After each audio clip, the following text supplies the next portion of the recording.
आप सबको सलाम। स्वागत है आप सबका प्रभु की पवित्र हजूरी में। आज का विषय है कि आज के मॉडर्न ज़माने में या आज के इस मॉडर्न टाइम में नौजवान कैसे अपने आत्मिक जीवन को या कैसे अपने आत्मिकता में बने रह सकते हैं, या फिर कि कौन कौन से चैलेंजेस हैं जो आज के टाइम पर नौजवानों के सामने आते हैं उनमें उनके आत्मिक जीवन में बने रहने के लिए। और मैं यहाँ पर एक बात वचन शुरू करते हुए मैं ये बात सबके सामने रख देना चाहता हूँ कि हम ये नहीं सोचें कि ये आज का जो वचन है या थीम नौजवानों से रिलेटेड है तो ये सिर्फ नौजवानों के लिए है। बिकॉज वचन के थ्रू मैं चैलेंज करने के लिए जा रहा हूँ हमारी पेरेंटशिप को, हमारे हम जो एल्डर्स हैं चर्च में, उन सब का वो सब आज के दौर पर नौजवानों के सामने जो मॉडर्न चैलेंजेस हैं उनके आत्मिक जीवन में बने रहने के लिए वो उनकी इस जमाने में इस टाइम में कैसे मददगार हो सकते हैं ताकि वो एक आत्मिक जीवन में बने रहें। तो और आज की मेडिटेशन में हम देखेंगे कि आत्मिक चैलेंजेस जो आज के ज़माने में हमारे यूथ जो है फेस करते हैं और इनका हम सामना और इनको डील जो है कैसे करना है। मैं जब इन चीज़ों को देख रहा था, मैं देख रहा था सबसे मोस्ट इम्पॉर्टेंट चैलेंज जो आज है ना, आज है वो है इन पे प्रेशर। आप समझ रहे हैं? मैं देखता हूं कई बार बच्चों को स्कूल में जाते हुए, छोटे छोटे बच्चे, अरे उनका खुद का इतना वेट नहीं होता जितना उतने उनके बैग का वेट है। आप समझ रहे मेरी बात को? हमने मतलब जो मैं आज देख रहा हूं, आज की जनरेशन को देख रहा हूं, दबे हुए हैं बहुत से, उन पे प्रेशर है और उनकी उम्र, और मैं क्या समझ रहा था, मैं देख उनकी लियाकत के हिसाब से ज्यादा प्रेशर है उन पे। मतलब मैं ये नहीं कहना चाह रहा हूं कि क्या अच्छा फिर भाई साहब क्या फ्यूचर के लिए उनको ना गाइड करें ना करें, अरे वो सब ठीक है, वो सब ठीक है, पर मैं देख रहा था एक करियर का प्रेशर, एक अपने सिक्योर करना है फ्यूचर, उसका इतना प्रेशर है उन पे, यू नो। मैं और चीजें देख रहा था कि अब ये प्रेशर इतना बढ़ गया है, यू नो, द कंपटीशन, जिस हिसाब से आज कंपटीशन हो रखा है, हर बात में कंपटीशन। आपको किसी अच्छे स्कूल में एडमिशन चाहिए तो उसके लिए भी कुछ स्कूल ऐसे हैं जहां पर आपको आपके बच्चों को एग्जाम देना पड़ता है एंड दे हैड टू कि उनको वो करना क्लियर करना पड़ेगा। हर तरफ कंपटीशन बढ़ रहा है। अच्छा, जब मैं आत्मिक जीवन के बारे में देख रहा था, इनके पास टाइम ही नहीं है, प्रेशर है फ्यूचर को लेकर के, प्रेशर है करियर को लेकर के, और उन चीजों का इतना प्रेशर है कि इनको आत्मिक जीवन में टाइम ही नहीं, they don't have time. You know, pastors are facing this problem. उनको नौजवानों को मतलब कैसे कैसे मोटिवेट करके, कैसे कैसे इंकरेज करके, कैसे कैसे करके उनको लाया जा रहा है चर्च में, एक सेमिनार के लिए, एक किसी प्रोग्राम के लिए।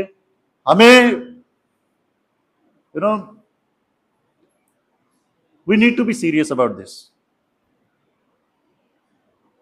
हमें आने वाली अपनी जनरेशन को अपनी क्रिश्चियन वैल्यूज को लेकर के बहुत सीरियस होने की जरूरत है, और ये इसको इतना हल्के में नहीं लेना है, हमें इसको इतना हल्के में नहीं लेना है हमें। मैं जब और भी चीजों को देख रहा था कि आप आज की प्रेजेंट कंडीशन पता क्या है इंडिया की, हमारे भारत देश की, ये यूट्यूब पे भी जाएगा and I don't worry about this. जो फैक्ट है वो फैक्ट है। आज इतना प्रेशर है यूथ पे, यू नो, नॉर्थ इंडिया के बहुत सारी ऐसी स्टेट्स हैं, राजस्थान भी नॉर्थ इंडिया के में ही आता है, जहां पर जॉब अपॉर्चुनिटीज लगभग खत्म हो चुकी हैं। हरियाणा में लगभग पिछले 2 से 3 साल हो गए हैं, वहां पर सिविल सर्विस के एग्जाम ही नहीं लिए जा रहे हैं। आपको पता है, बच्चे नौजवान सुसाइड कर रहे हैं उस प्रेशर में आके। जिनकी उम्र है कि अभी वो टेस्ट की तैयारी करके किसी अच्छी पोस्ट पे जा सकते हैं, उनकी उम्र ही निकल गई, ओवर एज हो गई। आप समझ रहे हैं, जहां कहीं एग्जाम हुए भी हैं वहां पेपर लीक हो गए, और अगर एग्जाम हुए भी हैं तो करप्शन इतनी हद तक हुआ है कि लाइक बच्चों का तो सिलेक्शन ही नहीं हो रहा। जो मंत्रियों के बेटे हैं, रिश्तेदार हैं, उनके हो रहे हैं selection. Corruption is in such a state. और मैं ये कोई हवा में बातें नहीं कर रहा हूं, ये फैक्चुअल बातें। ऐसे प्रेशर में जब इतना बोझ है बच्चों पे, हमारे आने वाली पीढ़ी पे, कैसे डील करेंगे इनके साथ? कैसे? मैंने इसीलिए वचन की शुरुआत में कहा था कि हमें ये नहीं सोचना कि आज नौजवानों के लिए स्पेशल विषय है तो सिर्फ नौजवानों के लिए है।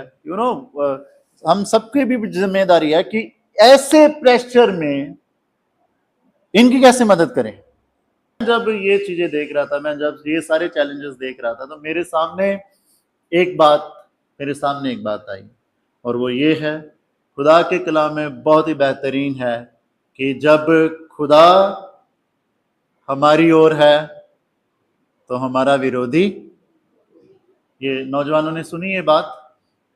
खुशबू सुना क्या बोला मैंने? जब खुदा हमारी ओर है तो हमारा विरोधी कौन है? अगर कोई भी ऐसे बर्डन में से गुजर रहा है तो इससे शांति से बढ़े आगे। जब खुदा हमारी ओर है ना, और वो हमारी ओर है, ये तमाम तरह के जो टेंशन्स, तमाम तरह के जो प्रेशर है, come out from this pressure. जब सही समय और सही टाइम आएगा ना, तब सब कुछ सही होगा, क्योंकि खुदा हमारी ओर। और भी बातें मैं आपके सामने रखना चाहता हूं। आज की इबादत की शुरुआत में जो वचन पढ़ा गया, किस किस को याद है? इबादत की शुरुआत में वचन पढ़ा गया था यिर्मयाह नबी की किताब, उसका 29 अध्याय और उसकी 11 आयत। वहां पर क्या लिखा है? जो प्लानिंग खुदा की है ना नौजवानों के लिए, सबसे बड़ी बात की खुदा उसे जानता है। और फिर पढ़िए,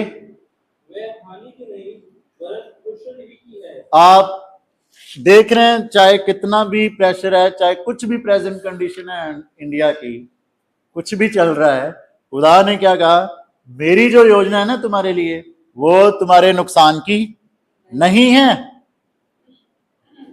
बल्कि वो योजना क्या है? तुम्हारे उज्जवल भविष्य की है, नॉर्मल भविष्य की नहीं। कौन से भविष्य की?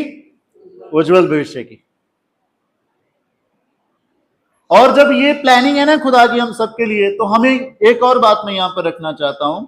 मैं कई बार इस आयत को कोट करता हूं कि भाई, हमारी मेहनत खुदा कभी व्यर्थ जाने नहीं देता। तो मत सोचिएगा, आज का जो भी प्रेशर है ना, कंपटीशन बहुत है भाई साहब, क्या करें? अरे वो कंपटीशन को छोड़ो, आप अपनी मेहनत पे फोकस करो। और मैं यहां पर एक और बात रखना चाहता हूं, ध्यान से सुनिएगा। Let God fight your battle.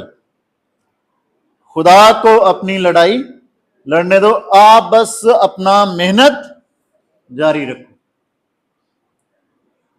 क्योंकि जो ये तमाम जो बातें मैंने बताई ना, क्योंकि एक तो खुदा की प्लानिंग है हमारे लिए, और वो प्लानिंग नॉर्मल भविष्य की नहीं है, उज्जवल भविष्य के लिए है। दूसरी बात, जब खुदा हमारी साइड है तो नथिंग इज अगेंस्ट, हमारे विरोध में कोई भी हो नहीं सकता, वो हमारी ओर है। और तीसरी बात पता क्या जो मैंने कहा? अपनी मेहनत में बने रहो।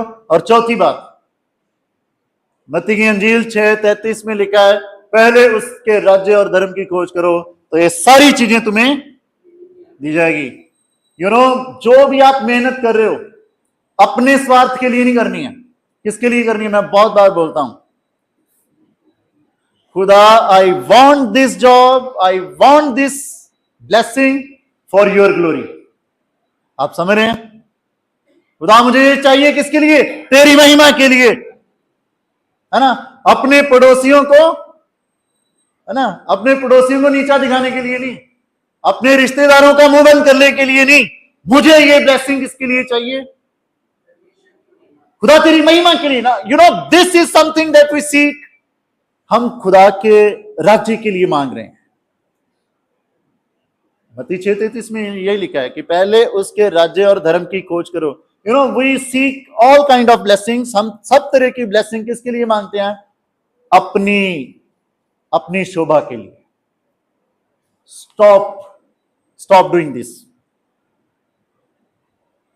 रात से मांगना शुरू करो, किसके लिए? खुदा मुझे तेरी महिमा के लिए चाहिए। नौजवान ध्यान से सुनो यार, ध्यान से सुनो प्लीज। आज से अपनी स्टडी, है ना, मैं हमेशा कहता हूं, जिस सब्जेक्ट में वीक हो वो देखो, खुदा से कहो, खुदा ये तेरी है सारी knowledge, give me for your glory. आप समझ रहे हैं? है ना। अच्छा, कई बार क्योंकि क्या करें, कई बार हमें कुछ चीजें चाहिए होती है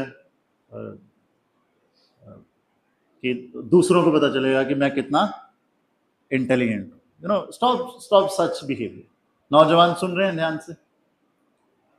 हमें उसके लिए नहीं चाहिए। हमें किसके लिए चाहिए? किसके लिए चाहिए? हमें प्रभु की महिमा के लिए। आमीन। दिस इज समथिंग, जब हम अपने मुंह से ऐसे मांगते हैं, बोलते हैं खुदा तेरी महिमा के लिए चाहिए, व्हाट वी आर डूइंग, हम खुदा को इस लड़ाई में शामिल कर रहे हैं। हम कह रहे हैं खुदा, वी डू नॉट फाइट, कि हम अपने जब गोलियत राजा दाऊद के सामने था तो गोलियत क्या कह रहा है? वो अपना दिखा रहा है जोर। क्या कह रहा है? इधर आ, आज तो तुझे मैं आकाश के पक्षियों को खिलाऊंगा। दाऊद ने क्या कहा? मैं आता हूं सेनाओं के यहोवा के नाम से। आप समझ रहे हैं? हम क्या कहते हैं? मैं पढ़ रहा हूं फलाने रिश्तेदार का, देखना कैसे मुंह बंद करेंगे अब। अरे ये सब नहीं करना होता है। इवन कि ये सब सोच भी अपने मन में रखनी नहीं है। ये लेसन है नौजवानों के साथ साथ बड़ों के लिए, क्योंकि बड़े भी अपने बच्चों के लिए मांगते हैं ना। ये था पहला चैलेंज। मैं दूसरा चैलेंज देख रहा था। नौजवानों का दूसरा चैलेंज है, they struggle between modern thoughts and spiritual thoughts. वो पहले मैं आयत पढ़ना चाहूंगा। पहला तीमुथियुस 4 उसकी पहली आयत लिखा है, परंतु आत्मा स्पष्टता से कहता है कि आने वाले समय में कितने लोग भरमाने वाली आत्माओं और दुष्ट आत्माओं की शिक्षाओं पर मन लगाकर विश्वास से क्या हो जाएंगे? बहक जाएंगे। जवानी, मैं कई बार दुआ करता हूं ना कि खुदा नौजवानी में के आलम में हमारे नौजवानों का ध्यान रखना। क्यों ध्यान रखना? क्योंकि नौजवानी में बड़े ही नाजुक पल हैं और पैर बड़ी जल्दी से फिसल जाते हैं, बड़ी आसानी से फिसल जाते हैं। ये वही है। क्यों? क्योंकि भरमाए जाते हैं।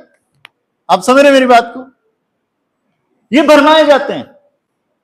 और मैं जब मॉडर्न थॉट्स देख रहा था ना, मैं दो बातों को देख रहा था जो आज के दौर पर चल रही हैं, बहुत ही पीक पे चल रही हैं, बहुत ही पीक पे चल रही हैं। एंड और सबसे पहले जो चीज है वो है हमारा ड्रेसिंग सेंस। और इससे पहले ध्यान से सुनिएगा, इससे पहले कि क्योंकि this is very sensitive part, क्योंकि ड्रेसिंग सेंस के बारे में मैं कुछ बोलूंगा बिब्लिकली, तो हो सकता है हमारे जहन में बहुत सारे सवाल। I welcome all the questions. पहले मुझे ध्यान से सुन लेना, और फिर भी जहन में कोई सवाल रह जाए या कोई सवाल हो ड्रेसिंग को लेकर के, तो वचन के बाद मुझे पूछ लेना जब रिफ्रेशमेंट होगी बाहर। मैं एक्सप्लेन करूंगा और बढ़िया बताऊंगा, बाइबल से ही बताऊंगा और वेल एक्सप्लेन करूंगा। क्योंकि जब ड्रेसिंग की बात आती है ना, मॉडर्न थॉट्स क्या कहते हैं, तो शायद मुझे बोलने की जरूरत नहीं, हम सब समझते हैं। और मैं बाइबल से ये बयान करना चाहता हूं सिंपली एक सेंटेंस में। बाइबल ये कहती है कि किसी भी रीति से नग्नता नहीं दिखनी चाहिए। मैं फिर से रिपीट कर रहा हूं, किसी भी रीति से नग्नता दिखनी नहीं चाहिए। और मैं बहुत कॉन्फिडेंटली बोल रहा हूं ये बिब्लिकल। अब ध्यान से सुनना बात, क्योंकि मॉडर्न थॉट्स क्या कहते हैं, हाँ चलता है, अरे नहीं चलता है। और मैं क्लियरली बोलूंगा, if we have such thought, है ना, कुछ लोग सोचेंगे if we have such thought, आप ये चर्च और कलीसिया के बाहर करते रहो जो आपको करना है, चर्च में और कलीसिया में बिल्कुल नहीं। एकदम क्लियरली बोलूंगा मैं। आप अपने रिश्तेदारों के फंक्शन है, दोस्तों के फंक्शन है, वहां जो जैसे जो करना है करो, पर चर्च में और इबादत में नग्नता किसी भी रीति से दिखनी नहीं चाहिए। और ज्यादा डिटेल में पढ़ने के लिए नोट कर लो, क्योंकि मैं बाइबल से बाहर नहीं है बातें बोल रहा हूं। नोट कर लो, लेवी व्यवस्था 18 अध्याय आराम से पढ़ लेना, ठीक है। और एक तो आयत अभी पढ़ा देता हूं मैं, पहला तीमुथियुस 2 अध्याय उसकी 9वीं आयत। यहां पर लिखा है, वैसे ही स्त्रियां भी संकोच और संयम के साथ सुहावने वस्त्रों से, कैसे, कौन से वस्त्रों से, सुहावने वस्त्रों से। जब हम इंग्लिश में पढ़ते हैं ना, इंग्लिश में आता है कि आपका ड्रेसिंग सेंस जो है ना, ध्यान से सुनो, अभी मेरी तरफ ध्यान से सुनो। ये संत पौलुस ने क्यों लिखा? संत पौलुस ने क्यों कहा कि स्त्रियों को सुहावने वस्त्र पहन करके चर्च में आना है? ध्यान से सुनिएगा ताकि आपको समझ में आएगा कि मैं ये बातें क्यों बोल रहा हूं। और जो मैंने बोला है ना कि अभी आपको जो भी वो फैशन जो भी करना है वो चर्च के बाहर करते रहो, जो करना है चर्च में नहीं करना। वो मैं क्यों कह रहा था, वो बाइबल से क्यों कह रहा था, ध्यान से सुनना। तीमुथियुस जो है वो करेते की कलीसिया में है, ठीक है। ये वो लोग थे जो दूसरे विश्वास से नए नए मसीह में आए थे। अभी ध्यान से सुनते रहना, अभी ध्यान से सुनना, क्योंकि ये हमारे कॉन्टेक्स्ट में भी है। जो दूसरे विश्वास में से किस में आए थे, मसीह में आए थे। अब जो दूसरे विश्वास में थे उनका रहना सहना ऐसे था, जब वो अपने धार्मिक स्थानों में जाते थे तो वो अलग तरह के बाल गूंथना, ठीक है, और अपने आप को छन छन जो करते हैं ना, वो गहने, पायल गहने, उनसे अपने आप को सजाना। एंड अपने आप को इस तरीके से ड्रेसअप करना कि कुछ बॉडी पार्ट्स उनके दिखते रहना। अब जब वो उसमें से मसीह में आए हैं तो दे थॉट कि सेम है, चलता है, वो ऐसे ही आए। संत पौलुस को इसकी जानकारी हुई। अब जब ऐसी हालात में आते हैं चर्च में, देखिए मैं अपने जहन में ये बातें रख के बोल रहा हूं, ये बातें कि मेरी बहनें भी हैं, मेरी माँ भी है लेडी, मेरी वाइफ, ये बातें मैं जहन में रख के बोल रहा हूं, राइट। अब जब संत पौलुस ने देखा कि ये सारी चीजें हो रही हैं, तो जो जेंट्स लोग हैं उनका ध्यान, आप समझ रहे हैं मेरी बात को? अब ये कनेक्ट होता है कि नहीं होता है, आप बताओ, आज भी होता है कि नहीं होता? मैं बस ये कहना चाहूंगा कि खुदा की हुजूरी, हम चर्च को कहते हैं ना खुदा की हुजूरी है, सिर्फ यहीं नहीं, जहां भी इबादत होती है वहां खुदा की हुजूरी है। तो यार खुदा की हुजूरी क्यों ना संजीदगी में आओ, बस ये कहूंगा। इसलिए मैंने कहा आपने जो भी फैशन करना वो बाहर करते रहो।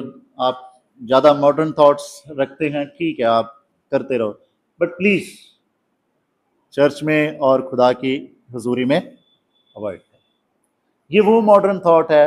और मैं पता क्यों कह रहा हूं, मैं बताता हूं अब मैं कुछ और भी बातें रखना चाहता हूं, क्योंकि जब आप वचन पढ़ोगे ना, ये घर जाके जरूर पढ़ना, एल्डर्स जितने भी बड़े हैं ये बड़े पढ़ेंगे घर जाके, नीति वचन 7 और उसकी 10वीं आयत जरूर पढ़ लेना। वहां पर पता क्या लिखा है? वहां पर लिखा है नीति वचन 7 और 10 आयत, वहां पर ऐसा लिखा है कि वहां पर एक वैश्या का जिक्र हो रहा है। वहां पर क्या लिखा है? उस वैश्या की वेशभूषा ऐसी थी कि वो दूसरे मर्दों को लुभाने के लिए, आप समझ रहे हैं मेरी बात को? मुझे पता है मैं बहुत कड़वा बोल रहा हूं, पर वचन आप पढ़ लीजिएगा। मैंने इसीलिए आयत कोट वो करी है, नीति वचन 7-10 पढ़ लीजिएगा, it is in the same sense. और जब आप इजराइलाइट जो नीति वचन में जो 7 अध्याय सारा पढ़ लेना, जब आप उसके कॉन्टेक्स्ट को देखेंगे तो इजराइलाइट कॉन्टेक्स्ट में यह था कि ऐसे जो वैश्याएं थी वो ऐसा ड्रेसअप उस टाइम किया करती थी। अब एक और बात बता रहा हूं, वो भी ध्यान से सुना। लूका की अंजील 8 अध्याय जब आप 27 आयत से आगे पढ़ेंगे, वहां पर जिक्र है, एक ऐसे बशर का जिक्र है जिसमें दुष्ट आत्मा था, और जब उसमें दुष्ट आत्मा था ना, वचन में लिखा है वो नंगा घूमता था। मैंने कहा लूका की अंजील 8:27 में, जिस बंदे को दुष्ट आत्मा ने घेर रखा था कई सालों से, वो नंगा घूमता था। आप समझ रहे मेरी बात को? आप जब देखोगे ना पहला शमूएल की किताब, जब वहां पर जिक्र है कि लोग अष्टारोथ देवी की पूजा करते थे। अष्टारोथ देवी पता कौन थी? जो बंदों को, जो लेडीज को प्रोवोक करती थी, माना जाता था उस टाइम, वो प्रोवोक करती थी कि आप किसी भी तरह के इमोरल रिलेशंस, अफेयर्स वो प्रोवोक करती थी। और उसके मंदिर में, उसमें वहां पर ये जो थी ऐसी इमोरलिटीज, जो मैं नहीं बोल सकता हूं, आप समझ सकते हैं, ऐसी चीजें जो थी वहां पर होती थी, और इजरायली उसकी पूजा करते थे यार। मैं ये सारी बातें बोल के क्या कनेक्ट करने की कोशिश कर रहा हूं? अगर जहन में ये थॉट ने आपके दिमाग को खराब कर दिया है, तो you are under evil spirit of this. आपको अगर लग रहा है कि बस मतलब हम खुले विचारों के हैं, सिर्फ यही सब करने से, अपने जिस्म की नग्नता दिखाने से, then you are under evil spirit.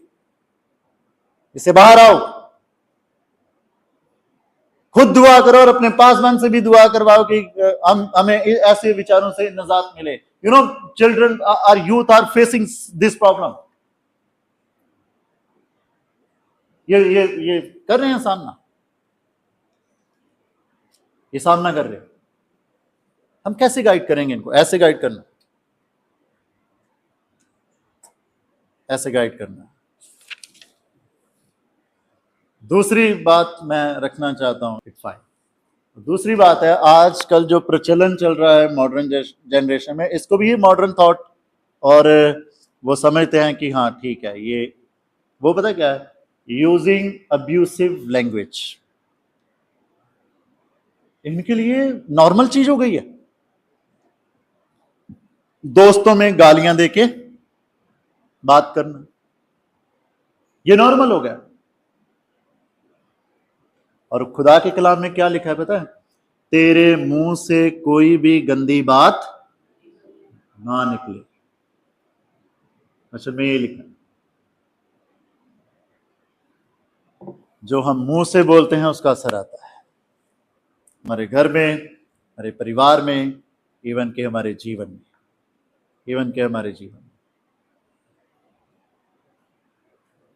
हमें अपने नौजवानों को देखना है। अब इस चैलेंज से डील कैसे करें? कैसे डील करेंगे? हमें पहले अपने आप को, अपने खुद के ड्रेसअप को अपने बच्चों के सामने सेट रखना है। लास्ट जो चैलेंज नौजवानों के सामने, वो पता है क्या चैलेंज है? वो है एक अच्छे आत्मिक लोगों की कमी। अब आप कहोगे भाई साहब ये कैसे चैलेंज है? तो सुनिए ध्यान से, सुनिए ध्यान से। चैलेंज नहीं है तो और क्या है। चर्च के बड़े लोग बच्चों के सामने ही लड़ने लग जाते हैं यार, वो भी चर्च में, और हम इस बात को नकार नहीं सकते। तो जब ये चीजें उनके सामने हो रही हैं तो वो क्या करेंगे? आप समझ रहे हैं मेरी बात को? वो क्या करेंगे? नौजवान आज देख रहे हैं, मैं और भी चीजें देख रहा था, आपको पता है पता नहीं पंजाब में ही है या और भी है, ठीक है, आजकल के जो नए नए पास्टर्स उठ रहे हैं ना, वो लंबे लंबे बाल और बालों को भी स्ट्रेट किया हुआ है। आपने देखे होंगे ऐसे पास्टर्स, और कभी जुल्फे ऐसे लहरा रहे हैं, कभी ऐसे कर रहे हैं, वो पुलपिट पे कर रहे हैं यार, कोई गरिमा नहीं रख रहे हैं वो। नौजवान जब ऐसे देख रहे हैं, व्हाट दे विल फील। कुछ पास्टर्स को मैं देख रहा पंजाब में, हाँ, वो मूछें ऐसी पूरी पूरी ऐसी, मतलब बड़ी, चलो ठीक है दाढ़ी मूछ रखना ठीक है, इट्स ओके, मैं मतलब अपने आप को जस्टिफाई नहीं कर रहा हूं क्योंकि मैंने रखी है इसलिए, बट कि अब मैं कैसे बताऊं आपको, वो पूरी ऐसे, मतलब कर लूं एक बार ऐसे, आप ऐसे करके पुलपिट पे क्या करना चाह रहे हो? डोंट यू फील कि ये चैलेंज नहीं हम आजकल के नौजवानों के सामने? ये हैं पादरी जो हमें सिखाएंगे।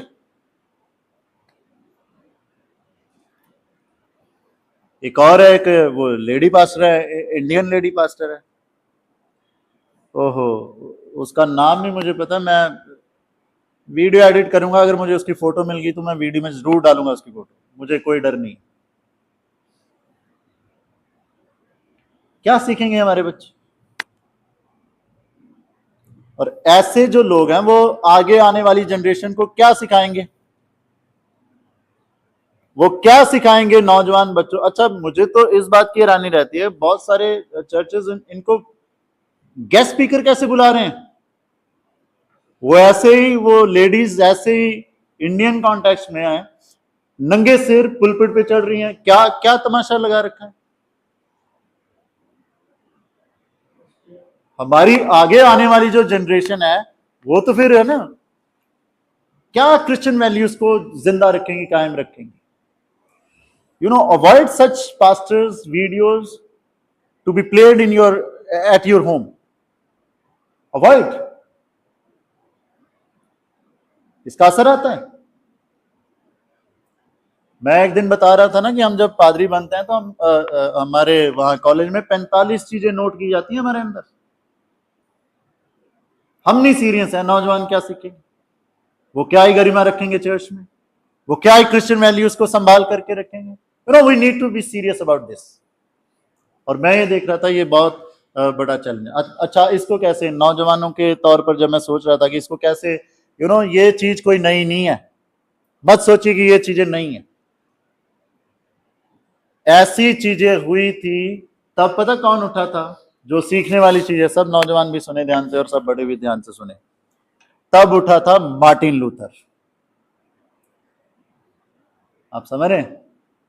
और चर्च में रेवोल्यूशन आया था। तब उठा था जॉन वेस्ली, चर्च में रेवोल्यूशन आया था। आज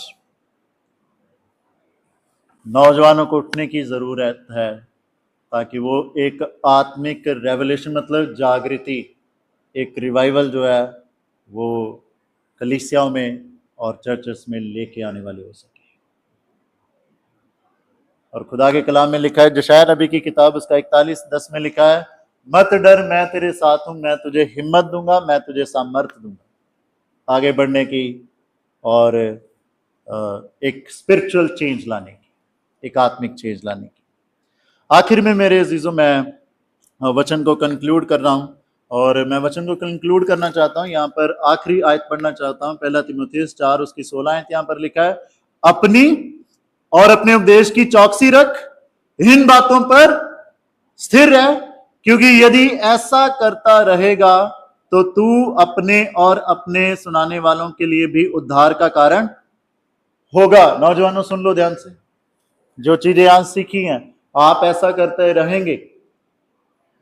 कौन कौन सी बातें सीखी हैं?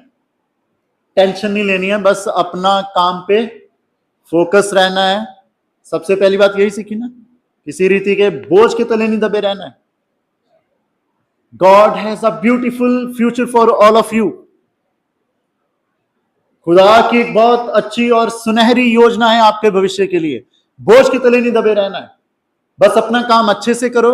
और जो बात मैंने कही, किसके लिए मांगना है? प्रभु की महिमा के लिए, वो करते रहो। आप अपने लिए और अपने परिवार के लिए उद्धार का कारण होंगे। और दूसरी बात जो हमने देखा है, मॉडर्न चीजें, आज के जमाने की वो सब चीजों से दूरी बना करके रखें जो हमें क्रिश्चियन वैल्यू से दूर करती हैं।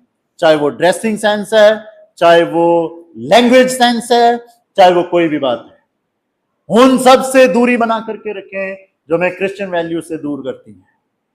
राइट? और तीसरी बात जो हमने खुदा के कलाम में से सीखी है, आपको एक आत्मिक रेवोल्यूशन लाने वाले बनना है अपने परिवार में, अपने चर्च में, अपनी कलीसिया,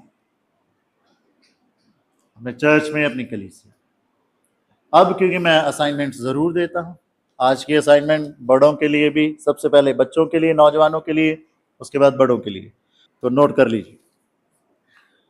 आज के पूरे संदेश से सबसे पहले नौजवान, आज के पूरे जो मैसेज आपने सुना है, आपने क्या सीखा है कि इन चैलेंजेस से आपको कैसे डील करना है?